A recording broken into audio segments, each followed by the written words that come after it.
आज है GNM third year examination अक्टूबर 2022 paper second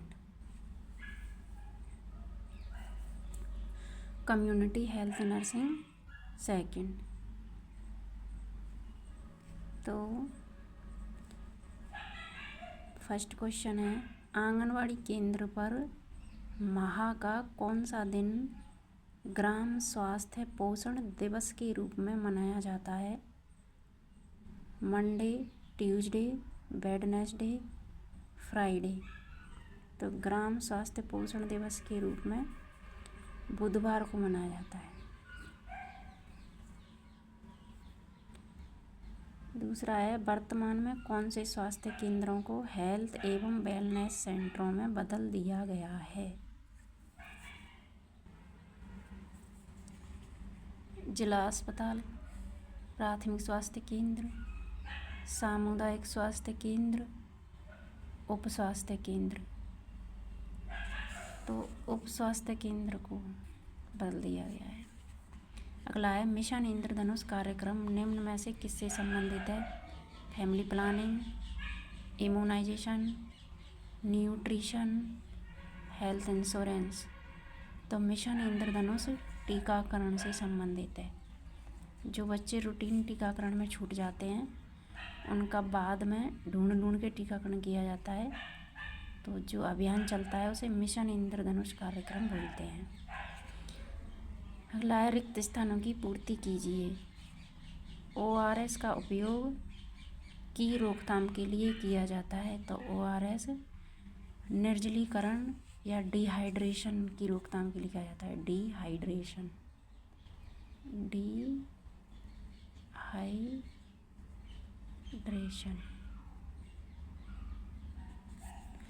अगला है, जननी शिशु सुरक्षा कार्यक्रम की शुरुआत हुई थी।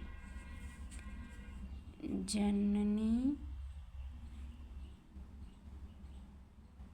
शिशु सुरक्षा कार्यक्रम JSSP की।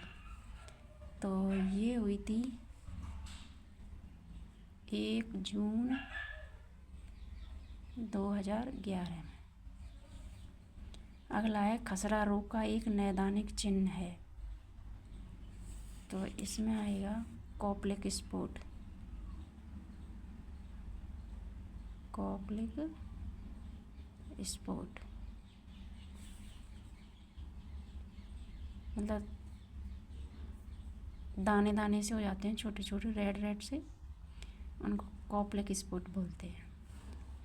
रतौंधी विटामिन की कमी से होता है। तो ये होता है रतौंधी विटामिन A की। आँखों का रोग है रतौंधी, जो विटामिन A की कमी से होता है। अगला है, नीचे दिए गए कथनों के सामने सही या गलत लिखिए। पहला है, स्वास्थ्य राज्य की विषय वस्तु है। तो हाँ, ये राज्य की विषय वस्तु है, ना कि केंद्र की। सामुदायिक स्वास्थ्य केंद्र प्रथम रेफरल इकाई है। तो ये गलत है। प्रथम रेफरल इकाई सामुदायिक स्वास्थ्य केंद्र नहीं है, प्राथमिक स्वास्थ्य केंद्र है। MDT 6 रोगों के उपचार के लिए है। ये भी गलत है। 6 रोगों के उपचार के लिए डॉट्स होता है और MDT लेप्रोसी यानी कुष्ठ रोग के उपचार के लिए है। तो ये गलत। अगला है, कोविड-19 का निदान RT-PCR द्वारा किया जाता है। तो ये सही है। करते थे ना कोविड में, गले और नाक से स्वाब लेके बंद करके ले जाते थे PPT किट पहन के। तो RT-PCR टेस्ट ही था, जैसे कोविड पॉजिटिव और नेगेटिव का पता लगता था, वही है ये। निम्न का मिलान कीजिए। मधुमेह, एड्स, आत्महत्या, एनीमिया। इधर है पोषणीय विकार, मानसिक विकार, संचारी रोग और गैर संचारी रोग। तो मधुमेह एक नॉन कम्युनिकेबल डिजीज है, मतलब एक व्यक्ति से दूसरे व्यक्ति में नहीं फैलती, तो इसका है ये सी। एड्स एड्स एक दूसरे से में फैलता है, तो ये कम्युनिकेबल डिजीज है, मतलब संचारी रोग है। सॉरी ये डायबिटीज़ है, तो ये गैर संचारी रोग है, तो ये डी होगा। और एड्स संचारी रोग है, तो ये सी होगा। सुसाइड एक मेंटल डिसऑर्डर है, ये मानसिक विकार। व्यक्ति में मानसिक विकार आता है तभी आत्महत्या के विचार आते हैं माइंड में। एनीमिया ये पोषणीय विकार है, तो इसका ए।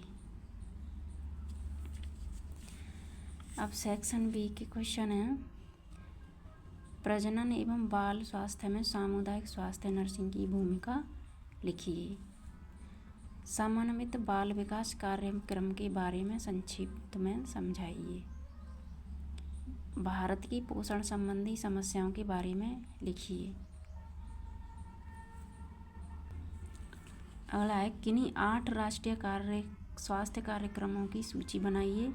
राष्ट्रीय स्वास्थ्य कार्यक्रमों में सामुदायिक स्वास्थ्य नर्स की भूमिका लिखिए। अगला है, जैव सांख्यिकी को परिभाषित कीजिए।